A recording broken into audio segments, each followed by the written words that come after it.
There's no grapes out here. No grapes. Studio A. The grapes are in there. Go on. No, not in there. In there.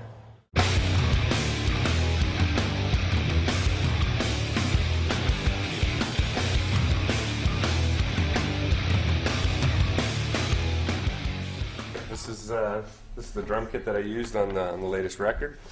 As you can see, I got a few pairs of sticks here. We've gone through a few, made a little bit of a mess. Had some fun over the last few weeks. The kit's a Yamaha kit. I have an endorsement with those guys, and they've been great to me over the years. So it's an older kit, about 20 years old actually, believe it or not. A recording custom kit. And then we had a few different snare drums that we used over the course of the record. And same with cymbals. Just switch stuff up. Had lots of options and just kind of picked the right things for the songs and tried to match everything up. So as you can see, we spent some time miking the drum kit up. Took about a full day actually to get that ready and rocking. So we got an engineer here, Ed, who helped us do that. Took a little bit of time doing it, but ended up sounding pretty good, we think. So hopefully.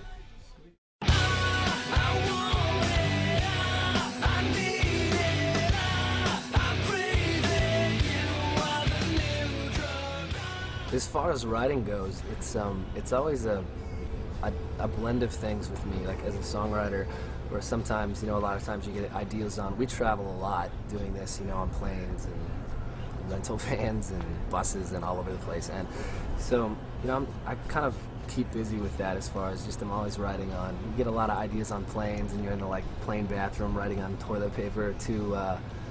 In the back of the bus with an M-box and a laptop, just recording ideas. And sometimes it starts with, sometimes it'll start with a 1 minute idea of a song, and then I'll come back to it later and, kind of bring it more into completion.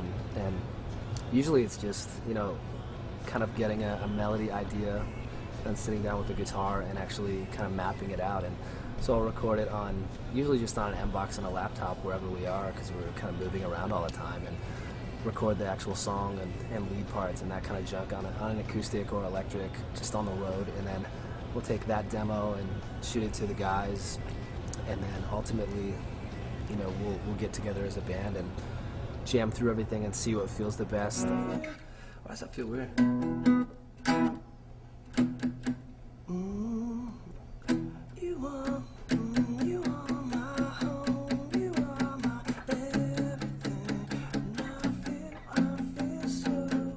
There's a song called My Home on the record that is a first for this band as far as just being an actual love song.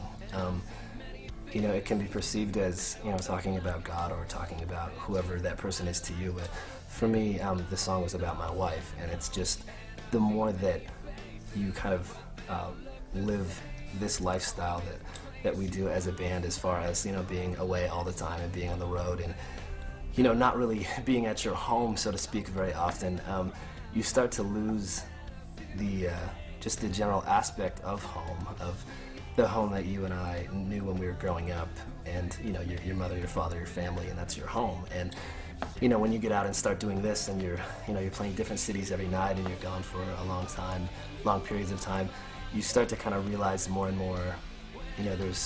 We've all realized at different points that she is my home, that a person can be your home, wherever you are. If that person is there, then that actually feels like home to you, instead of an actual physical place called home. And so that's kind of where this song idea came from, and just that feeling of, being on the road all the time and realizing that, wherever we are, getting to visit that person or having that person with you, whether it's your husband or your wife or your family or whoever that person is to you, that a person can actually be home. And I guess it's like, based loosely on the saying that home is where the heart is.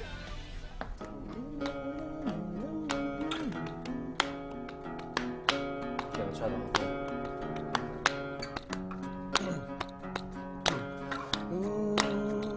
Things, but I don't call it home.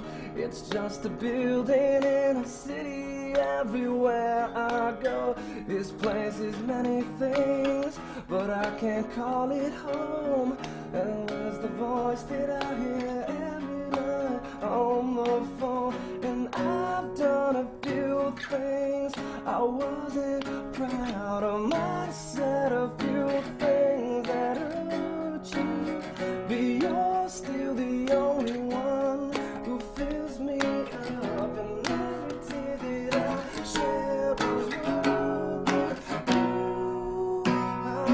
it. You are my everything when I feel so alone. You are my home, you are my shelter.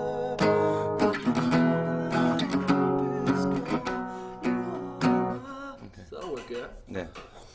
Yeah, baby. We're just going through a little my home. I like that we're jamming. Wait, what? Were you right there? Jamming on an out-of-tune guitar with action. Chords for my home. Try it again, the verse.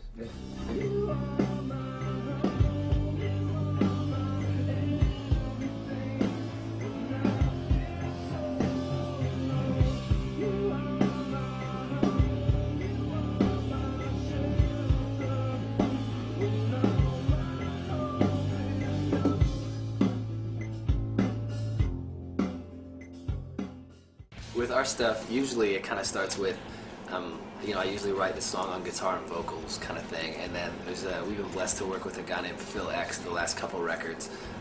He's actually from Toronto. He works out of LA now, and he's just an incredible guitar player, so it's great to be able to write parts and then get with a guy who can execute them better than you. And he's an incredible player, so we worked with him on this record, as you'll see on some of this footage. This is Phil X, and this is the Joel song. Joel, I'm sorry. Let's take two. This is Phil X, and this is the Joel song. Close that door there.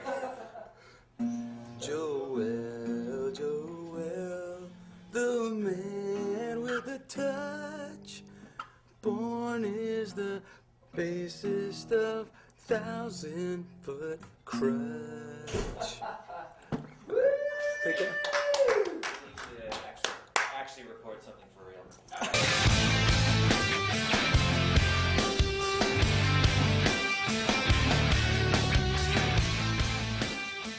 So these are my two Fender Jazzes that I've been using for this record. They're I kind of set up myself. I've changed all the electronics inside them and put matching bridges on them and matching pickguards, but they're two completely different basses actually. This one's basically a 5-string minus the high G, so it's B-E-A-D, and then this is my regular 4-string that I kind of use all the time. Different types of pickups to handle the different types of frequencies, with being a B bass and being my regular A440 standard. And this time around, the producer we're working with brought in this little tiny gem of a head, Ampeg, rocket bass. Doesn't sound anything like a rocket, but it does sound like a bass head. And he actually had this made. He took this out of the cabinet. It was like a little combo thing, and he had it made. And the cabinet's in the other room, and we got it mic'd up in there, but it sounds phenomenal, the little tiny guy. It sounds wicked. So I'm stealing his secret. And then this is kind of what I've been using to tour the past year, although it's in like shambles right now. Wires aren't where they're supposed to be. So we kind of are running through some of them, kind of bypassing some of them, whatever kind of sounded good for it. We had to switch out my old tuner for a stroke tuner because we had some problems tuning the B, but other than that, everything's pretty regular. And this is my area. They gave me about 15-foot radius, which is pretty nice because normally